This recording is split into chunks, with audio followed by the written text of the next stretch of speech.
បាទសូមគោរពជម្រាបសួរបងប្អូននៅក្នុង YouTube ផងដែរបងប្អូនបាទថ្ងៃនេះគឺជួបជាមួយខ្ញុំឋានម្ដងទៀតហើយបងប្អូនបាទថ្ងៃនេះដែរគឺខ្ញុំបង្ហាញការងារមួយដែរវគ្គមុនវីដេអូខ្ញុំគឺ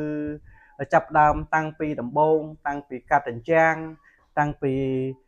កប់ប្រកបជើងកុងតាក់តាំងពីការរត់ខ្សែតាំងពីបញ្ចប់ការងារផងដែរអញ្ចឹងបងប្អូនដឹងហើយថ្ងៃនេះគឺខ្ញុំចែករំលែកជូនបងប្អូនថាការងារយើងសម្រេចបានថ្ងៃនេះបាទចុងក្រោយគេគឺយើងបានអ្វីខ្លះបាទមើលទៅការងារយើងស្អាតមិនស្អាតបាទដោយសារការងារនេះគឺការងារយើងប្លង់មាត់ទេបាទយើងអត់គូប្លង់ design អីទេគឺប្លង់លើមាត់ម្ចាស់ផ្ទះតែម្ដងអញ្ចឹងគាត់អ្នក design ខ្លួនគាត់បាទអញ្ចឹងយើងគ្រាន់តែធ្វើតាមគាត់ចង់បានយ៉ាងម៉េចអីយ៉ាងម៉េចអញ្ចឹងយើង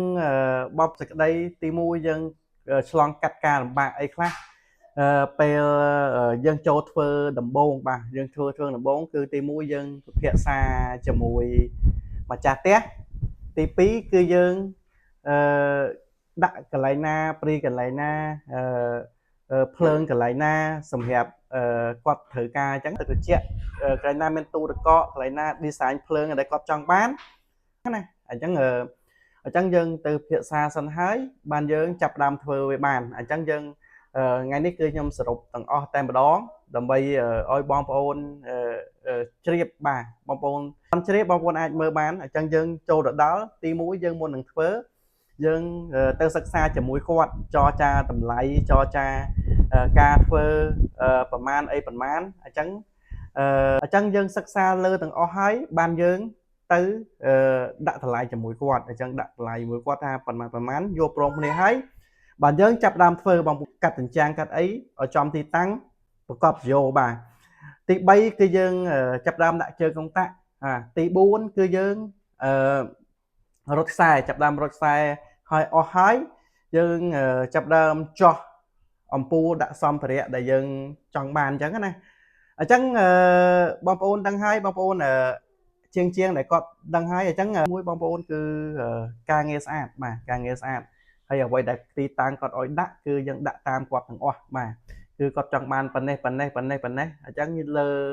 ម្ចាស់ផ្ទះទាំងអស់បាទអត់គឺលើជាងទេ design ប្រាប់គាត់ទេអាចនេះបងប្អូនបាទអញ្ចឹងការរត់ខ្សែគាត់អីដាក់ចឹងតែឯងខ្ញុំបង្ហាញបងប្អូនអស់ហើយអញ្ចឹងយើងសរុបសេចក្តីមកទាំងអស់តែបាទឥឡូវនេះគឺការងារយើងបានសម្រេចបានប៉ុណ្នេះបងប្អូនណាអញ្ចឹងការប្លង់មាត់របស់ម្ចាស់ផ្ទះគឺគាត់ឲ្យយើងធ្វើហើយយើងធ្វើតាមគាត់បាទដោយសារគាត់ចង់បានយ៉ាងម៉េចយើងធ្វើគាត់ជូនគាត់យ៉ាងហ្នឹងបាទអញ្ចឹងបងប្អូនដាក់បន្ទុកមើលថាការងារនេះគឺយើងធ្វើបានស្អាតមិនស្អាតអញ្ចឹងណាអញ្ចឹងបងប្អូនអាចមើលបានអញ្ចឹងបងប្អូនដែលមានតម្រូវការឬក៏ចង់ហៅតភ្លើងបាទនៅក្នុងខេត្តកំពតបាទបើឆ្ងាយអត់ទៅទេបងប្អូនបាទដោយសារយើងរវល់ដែរអញ្ចឹងណាបើការចែករំលែកជូនបងជាងឬក៏ថ្មីបងជាងថ្មីបងប្អូនអាចមើលបានវីដេអូខ្ញុំឥឡូវនេះគឺសម្រេចបានប៉ុណ្ណេះបងប្អូនអាចថាទទួលយកបានទេបាទគឺដោយសារនេះផ្ទះលំហែបងប្អូនបាទគឺគាត់ធ្វើផ្ទះលំហែលើភ្នំពេលយើងfresh មកម្ដងអញ្ចឹងវីដេអូនេះគឺមានប៉ុណ្្នឹងទេបងប្អូនបាទ